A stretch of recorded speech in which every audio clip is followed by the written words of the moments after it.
إن الحمد لله والصلاة والسلام على رسول الله أما بعد فأعوذ بالله من الشيطان الرجيم يا أيها الذين آمنوا اتقوا الله ولتنظر نفس ما قدمت لغد واتقوا الله إن الله خبير بما تعملون وقال عليه الصلاة والسلام تموتون كما تنامون وتبعثون كما تستيقظون وتحاسبون بما تعملون أو كما قال عليه الصلاة والسلام আল্লাহ পাকের অগণিত শুকরিয়া যে আল্লাহ রব্বে করিম আমাদেরকে আজকের এই জান্নাতের বাগানে আসার ও বসার তৌফিক দান করেছেন। এজন্য দিল থেকে বলি আলহামদুলিল্লাহ। আল্লাহ পাক যখন কারো ভালো চান, কল্যাণ চান, তখন তাকে কল্যাণের মজমায় নিয়ে আসেন। তো নিশ্চয় আল্লাহ আমাদের ভালো চেয়েছেন, বিধায় আজকে আমাকে আপনাকে এই কল্যাণের পরিবেশ দান করেছেন। আল্লাহর নবী বলেন, ইদা মারারতুম বিরিয়াজিল জান্নাহ ফারতাউ, যখন তোমরা জান্নাতের বাগানের পাশ দিয়ে যাও সেখানে খুব বিচরণ করো। কিলা ইয়া রাসূলুল্লাহ মা রিয়াজুল জান্নাহ, বলা হলো হুজুর দুনিয়াতে জান্নাতের বাগান কি? তা আল্লাহর নবী বলছেন, হিলাকুজ যিকরে, জিকিরের মজমা, আল্লাহর স্মরণের মজমা, এটা হলো জান্নাতের বাগান দুনিয়াতে। বলেন সুবহানাল্লাহ। এক তো জান্নাতের বাগান রিয়াজুল জান্নাহ বলা হয় আল্লাহর নবীর কবর এবং মেম্বারের মাঝামাঝি যে জায়গাটুকু, আল্লাহর নবী বলেছেন মা বাইনা বাইতি ওয়া মেম্বারি রাউযাতুম মির রিয়াজিল জান্নাহ, আমার মেম্বার এবং আমার কবরের মাঝখানে জায়গাটা জান্নাতের বাগান। বলেন সুবহানাল্লাহ। আল্লাহর নবীর কবর এবং মেম্বারের মাঝামাঝি জায়গাটাকে রিয়াজুল জান্নাহ বলা হয়। অর্থাৎ ওলামায়ে কেরাম লেখেন, সে যদি কেউ এখানে অবস্থান করে সে যেন দুনিয়া থেকেই জান্নাতের জমিনে অবস্থান করলো। আল্লাহু আকবার। আমরা 2018 সালে অনেকবার গেছি রিয়াজুল জান্নাতে, কিন্তু 22 সালে হজে গিয়ে দেখলাম একবারই এক সফরে যেতে পারবে। বছরে যদি কেউ 10 বার যায় তো 10 বারে গেলে 10 বার শুধু ওখানে যেতে পারবে, এক সফরে একবার রেজিস্ট্রেশন করে যেতে পারে। 2024-এ গিয়ে শুনতেছি যে এক বছরের মধ্যে শুধু একবার রিয়াজুল জান্নাহ প্রবেশ করতে পারবে। তাহলে আস্তে আস্তে কত কঠিন হয়ে যাচ্ছে ওই রিয়াজুল জান্নায় যাওয়া। কিন্তু আমার আপনার বাড়ির কাছে বোয়ালিয়ার এই মাদ্রাসা ময়দানে যে আজকের জান্নাতের বাগান তৈরি হয়েছে রিয়াজুল জান্নাহ, এইটা কিন্তু আর আপনি পাওয়ার জন্য লাখ লাখ খরচ করে আপনাকে মক্কা মদিনা যাওয়া লাগছে না। আল্লাহু আকবার। এই জন্য এটাকে আমরা মূল্যায়ন করি, সকলেই চলে আসি। আল্লাহর নবী বলেন, তুবাসু ইয়াউমাল কিয়ামাতি আকওয়ামান, কিয়ামতের দিন একদল লোককে তোলা হবে, ফি বুজুহিহিম নূর, যাদের চেহারায় নূর থাকবে, ওহুম আলা মানাবিরিল ইয়াকুত, এবং তারা মতির মেম্বারে বসে থাকবে, একবিতুহুমুশ শুহাদা ওয়াস সালিহুন, নবীরা, শহীদরা, নেককারগণ তাকে দেখে ঈর্ষা করবে যে এরা কারা, এদের এই মর্যাদা কেন? এক সাহাবা হাঁটুতে ভর করে উঠে বলছে, ইয়া রাসূলুল্লাহ হুল হুম লানা, এদের একটু পরিচয় দেন, এরা কারা? আল্লাহর নবী বলছেন, হুমুল্লাযীনা ইজতামিউনা আলা যিকরিল্লাহ, তারা ওই সমস্ত লোক যারা আল্লাহ পাকের জন্য একত্রিত হয়, মিন কবাইলি শাত্তা, বিভিন্ন গোত্র থেকে, বিভিন্ন এলাকা থেকে, অমিন বেলাদিন শাত্তা, বিভিন্ন অঞ্চল থেকে, বিভিন্ন এলাকা থেকে, একমাত্র আল্লাহর জন্য জমা হয়। বলেন সুবহানাল্লাহ।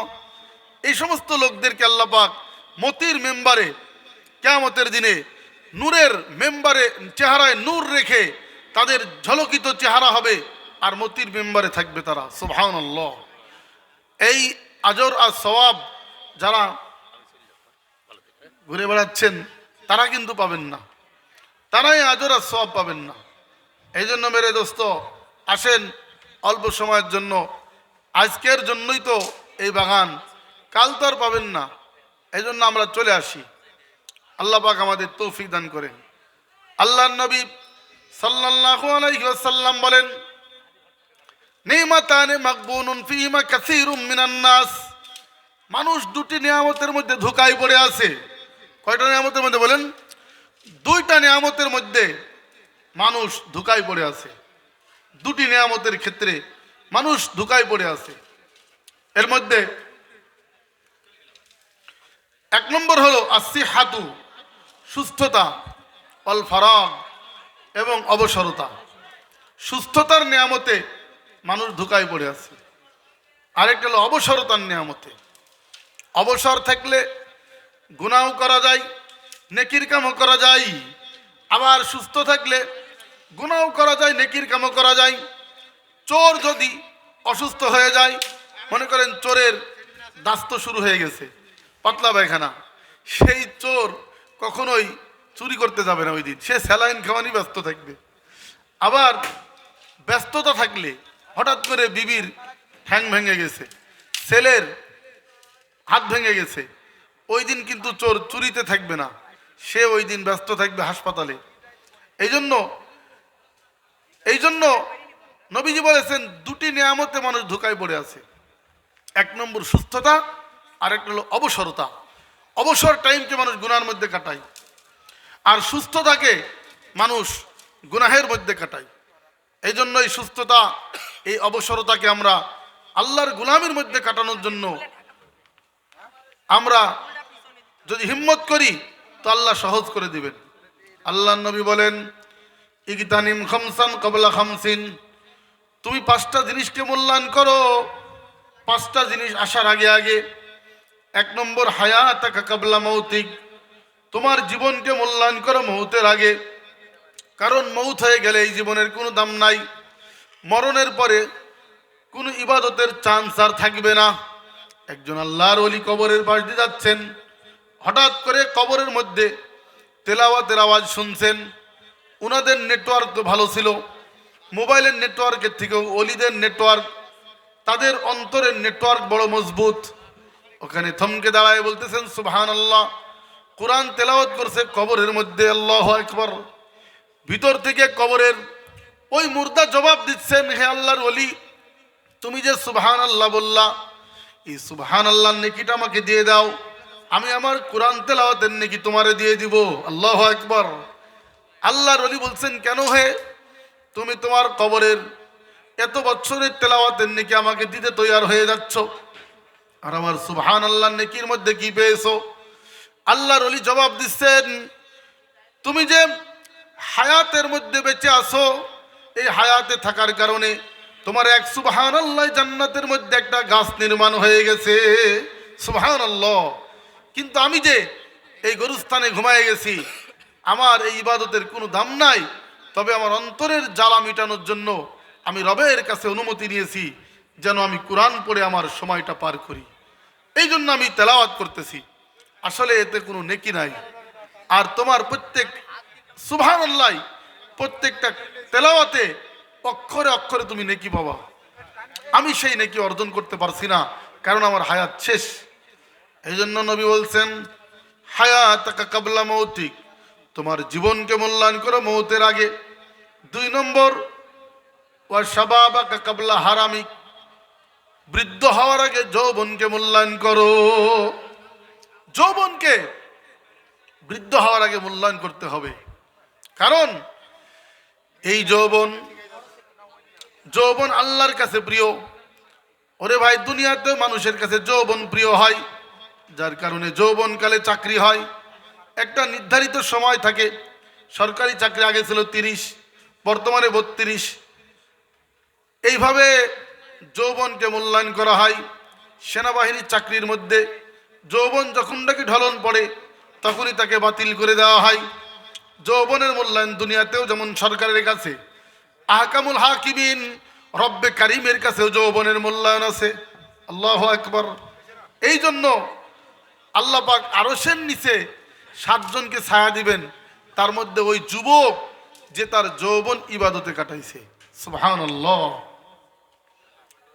হাদিসে কুদসিতে আছে, আল্লাহর নবী হাদিসে কুদসি শুনাইছেন আল্লাহর কথা, লাউলা শাবাবা খুশা, যদি আল্লাহকে ভয় করার মতো কিছু যুবক দুনিয়াতে না থাকতো, ওয়াল মাশাইখা রুক্কা, আর কতগুলি রুকু সেজদাকারী মুরব্বী যদি না থাকতো, ওয়াল আতফালা রুদ্দা, এবং কতগুলি দুধের শিশু যদি না থাকতো, ওয়াল বাহাইমা রুত্তা, এবং চারণ ভূমিতে যে সমস্ত পশু গরু ছাগল চরে এরা যদি না থাকতো, এই 4 প্রকার, ভালো করে শোনেন, এই 4 প্রকার যদি না থাকতো, 1 নম্বর আল্লাহকে ভয় করা যুবক, 2 নম্বর ইবাদতকারী মুরব্বী বুড়ারা, 3 নম্বর দুধের শিশুরা, 4 নম্বর চারণ ভূমিতে চড়া চতুষ্পদ জানোয়ার। এই 4 শ্রেণীর কারণে আল্লাহ পাক দুনিয়াতে তার নিজামকে ঠিক রেখেছেন। আল্লাহু আকবার। যদি এগুলি না থাকতো, আল্লাহ তাআলা হাদিসে কুদসিতে বলেছেন, আমি মা আনজালতু মিনাস সামাই মাআ, আমি আসমান থেকে কোনো পানি নাজিল করতাম না এবং জমিনকে তামা বানাই দিতাম, ওয়াল আরদা সাফসাফা, সবাই পিপাসার্ত হয়ে ইন্তেকাল করতো, মারা যাইত। তাহলে দোস্ত, এই যুবকদের জন্য, আল্লাহর ভয়ওয়ালা যুবকের জন্য আল্লাহ পাক জমিনকে টিকে রাখছেন, দুধের বাচ্চাদের জন্য এই জমিনকে টিকায় রাখছেন, চারণ ভূমিতে চতুষ্পদ জানোয়ারদের অবলা, এদের কারণে আল্লাহ জমিনকে টিকায় রাখছেন, কতগুলো আল্লাহওয়ালা বুড়াদের কারণে টিকায় রাখছেন। এই জন্য নবীজি বলেন, শাবাবাকা কাবলা হারামিক, তোমার যৌবনকে মূল্যায়ন করো বৃদ্ধ হওয়ার আগে, বৃদ্ধ হওয়ার আগে যৌবনকে মূল্যায়ন করো। দর জওয়ানি তওবা করদান শিওয়ায়ে পয়গম্বরি, वक्त पीरी गरगे जालेम मिशावत परहेजेगार। যৌবনকালে ইবাদত, এটা নবীদের চরিত্র, বলেন সুবহানাল্লাহ। কারণ বৃদ্ধকালে রয়্যাল বেঙ্গল টাইগার পর্যন্ত বুজুর্গ হয়ে যায়, কারণ তখন তারা শিকার করার শক্তি থাকে না, শিকারের মতো শক্তি থাকে না, তখন সে এতেকাবে বসে যায় জঙ্গলে, অন্যরা শিকার করে এনে দিলে খায়। শিয়াল বলছে, সিংহ মামা, আপনি যে লাভ দিলে 22 হাত দূরে যাই পড়তেন, এখন দেখি আপনি ঝিমায় ঝিমায় থাকেন, লাভ দেওয়ার ইচ্ছা করলেও পিছনে পড়ে যান, কারণ কি? টাইগারকে বলছে, আপনি যে সুন্দরবনের রাজা, এখন তো আর ওইরকম হুঙ্কার আর গর্জন তর্জন নাই, কারণ কি? তখন টাইগার, এই রয়্যাল বেঙ্গল জবাব দিচ্ছে খ্যাকশিয়ালকে, সিংহের মতো শক্তি যত সব হয়েছে গত, কোনো মতে বেঁচে আছি খ্যাকশিয়ালের মতো, এখন আমার আর কোনো শক্তি নাই, তোমরা কিছু শিকার করে দিবা, আমি রোজায় থাকি, এতেকাফ থাকি, আমি তোমাদের দেওয়া এই তোমাদের শিকারই খেয়ে আমি বেঁচে থাকি। এভাবে দোস্ত, বৃদ্ধ হয়ে গেলে অনেক বড় বড় মস্তানরা আল্লাহ হয়ে যায়। আমি একবার 2018 সালে উমরা করে কুষ্টিয়া আসলাম, বড় মসজিদে এক জামাতে, তখন আমাকে একজন দেখায় বলছে, হুজুর, সামনের কাতারে ওই বুড়া, এর নাম শুনলে কুষ্টিয়া শহর কাঁপতো, এখন সে সবার আগে মসজিদে পড়ে থাকে। এই জন্য দোস্ত, আমরা যদি যৌবন ইবাদতে কাটাই, বৃদ্ধ অবস্থায় বোনাস মিলবে। আল্লাহ পাক বলবেন, এই বান্দা যৌবনকালে যা যা ইবাদত করত, সব ইবাদতগুলি তার আমল নামায় বৃদ্ধকালেও লিখতে থাকো, বলেন সুবহানাল্লাহ। এই জন্য যৌবনকে মূল্যায়ন করা, দরজওয়ানি তওবা করদান শিওয়ায়ে পয়গম্বরি। আমি বলেছি হাদিসে 7 প্রকার লোকের কথা এসেছে যারা আরশের নিচে ছায়া পাবে। 1 নম্বর, ইমামুন আদিল, ইনসাফওয়ালা বাদশাহ, ইনসাফগার বাদশাহ, ইনসাফওয়ালা নেতা, ন্যায় নীতি সততাওয়ালা। ক্ষমতাবান ব্যক্তি, যে তার